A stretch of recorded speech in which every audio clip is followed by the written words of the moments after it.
ഇന്ന് തന്നെ കേരളത്തിലുള്ള ജനങ്ങൾ, പ്രത്യേകിച്ച് നമ്മളുടെ ഇടത് ചിന്തകരും പിന്നെ ഇസ്ലാമിക ചിന്തകരും അതേപോലെയുള്ള ആളുകളൊക്കെ ഭയങ്കര ദുഃഖത്തിലാണ്. ഞാൻ ഇന്ന് രണ്ടുപേരെ കണ്ട് മിണ്ടുന്നില്ല.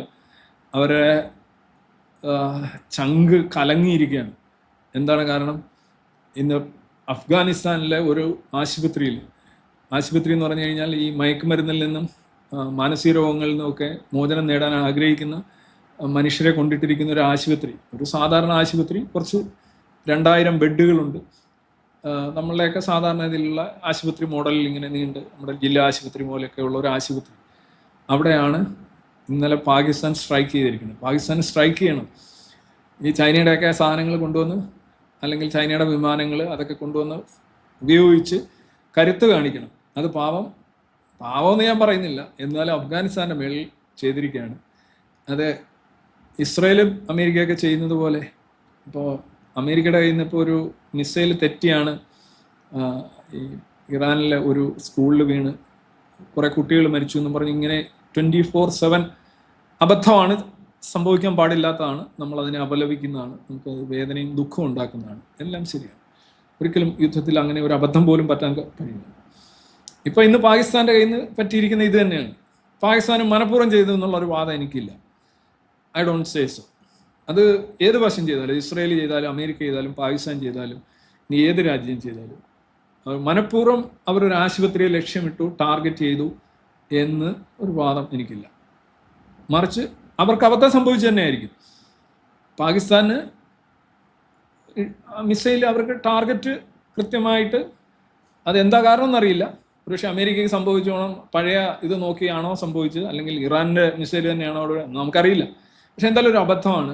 പക്ഷെ ഈ അബദ്ധം സംഭവിച്ചു. 408 പേരാണ് ഇതിനകം മരിച്ചിട്ടുള്ളത്. 256 പേർക്ക് ഇഞ്ചുറി ഉണ്ട്. അപ്പോൾ കുറേ പേരുടെ ഒരു ഭയങ്കര ക്രിട്ടിക്കലായിട്ടാണ് ഈ ഇഞ്ചുറീസിൽ പലതും. ഒരു 100-ലേറെ ഇഞ്ചുറീസ് വളരെ ക്രിട്ടിക്കലാണ്. ഇനിയും മരണങ്ങൾ ഉണ്ടാകാം. വളരെ ദയനീയമാണ്. ഒരു ഹോസ്പിറ്റലിൻ്റെ ഇങ്ങനെ നിന്ന് പോകുകയാണ്, നീണ്ടും വലിയൊരു കോംപ്ലക്സ് പോലെയുള്ള ഒരു സ്ഥലത്ത് നിന്ന് വെറും ഇതായിട്ടുള്ള സാധാരണ ലെവലിലുള്ള ഒരു ഹോസ്പിറ്റലിൽ പോവുകയാണ്. അതുകൊണ്ട് നമ്മളുടെ ഇന്ന് ഫേസ്ബുക്കിലൊക്കെ രോദനമാണ്. ഈ മതം നോക്കി മാത്രം മോങ്ങുന്നവരുടെ രോദനമാണ് ഏറ്റവും വലിയ രോദനം. പോട്ടെ, അവർ മതം നോക്കിയാണെങ്കിലും മോങ്ങിയല്ലോ എന്നുള്ളതാണ് എൻ്റെ ഒരു ആശ്വാസം. അത് വളരെ വേദനാജനകമായ ഒരു കാര്യമാണ്. മനുഷ്യനാണ്, അതും ജീവിതത്തിൻ്റെ ഏറ്റവും മോശമായ ഒരു അവസ്ഥയിൽ രോഗത്തിനടിപ്പെട്ട്, മദ്യമായിക്കോട്ടെ മയക്കുമരുന്നായിക്കോട്ടെ, അതിൽ നിന്ന് വിടുതൽ നേടാനായിട്ട് ഒരു ക്യൂറേറ്റീവ് പീരീഡിലൂടെ കടന്നു പോകുന്ന മനുഷ്യർ, അവർക്ക് നേരെ ഉണ്ടാകുന്ന ഇത്തരത്തിലുള്ള ആക്രമണങ്ങൾ മനുഷ്യന് നേരെയുള്ള ആക്രമണമാണ്. അത് ഭയങ്കര, ഞാനത് കേട്ടപ്പോൾ നമുക്ക് ആർക്കും ഒരു സന്തോഷമില്ല, ആരും അത് ആസ്വദിക്കുകയില്ല.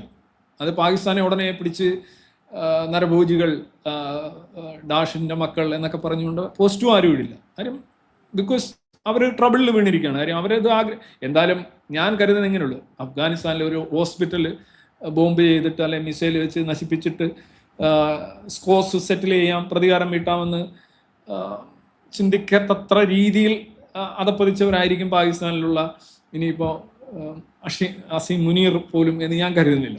അങ്ങനെയൊന്നും സാധാരണ ജയിലിൽ ആർമികൾ ചിന്തിക്കാറില്ല. അപ്പോൾ ഒരു അബദ്ധം പറ്റിയാണ്. പക്ഷേ ഈ അബദ്ധത്തിൻ്റെ മേളിൽ കുട്ടികൾക്ക് വേണ്ടി ഇന്ന് കേരളത്തിൻ്റെ തെരുവുകളിലൊക്കെ എന്തുമാത്രം വലിയ സംഘർഷമാണ് ഉണ്ടായത്. നമ്മളുടെ ബുദ്ധിജീവികൾ, സാംസ്കാരിക ജീവനക്കാർ, അവരൊക്കെ എഴുതിയ ഫേസ്ബുക്ക് പോസ്റ്റുകളുടെ നീളം കാണേണ്ടതാണ്. അവർ വളരെ അപ്സെറ്റാണ്. മനുഷ്യൻ മരിക്കുന്നിടത്ത് അവർ ഓടിയെത്തും. അല്ല, ഒരു ചെറിയൊരു മീൻ, എല്ലാ മീനുകളെയും രക്ഷിക്കാൻ കഴിഞ്ഞില്ലെങ്കിലും സമുദ്രതീരത്ത് അറിയാതെ ഒറ്റപ്പെട്ടു പോകുന്ന, മണലിൽ കിടന്ന് പിടയുന്ന ഒരു മീനെ പിടിച്ച് തിരയിലേക്ക് ഇട്ട് കൊടുത്തു കഴിഞ്ഞാൽ അത്രയെങ്കിലും ജീവൻ രക്ഷിക്കാൻ കഴിയുമല്ലോ എന്ന് ചിന്തിക്കുന്നവരാണ് നമ്മുടെ സാംസ്കാരിക നയങ്ങൾ. അവരൊക്കെ ഇന്നിനി അവർക്ക് അത്താഴം വേണ്ടി വരും എന്ന് ഞാൻ കരുതുന്നില്ല. അവർ ഒരു അല്പം വെള്ളം കുടിച്ച് ഇന്നത്തെ ഗുളികകളൊക്കെ കഴിച്ചിട്ട് ഉറങ്ങാനാണ് സാധ്യത. ഇന്നത്തെ അവരുടെ പോസ്റ്റുകളും പ്രസ്താവനകളും രോദനങ്ങളും ഒക്കെ ഇന്ന് ഭീകരമായിരുന്നു. കേരളം മുഴുവൻ ഇങ്ങനെ നിറഞ്ഞു നിൽക്കുകയാണ്. അവരുടെ ദുഃഖത്തിൽ ഞാനും പങ്കുചേരുകയാണ്.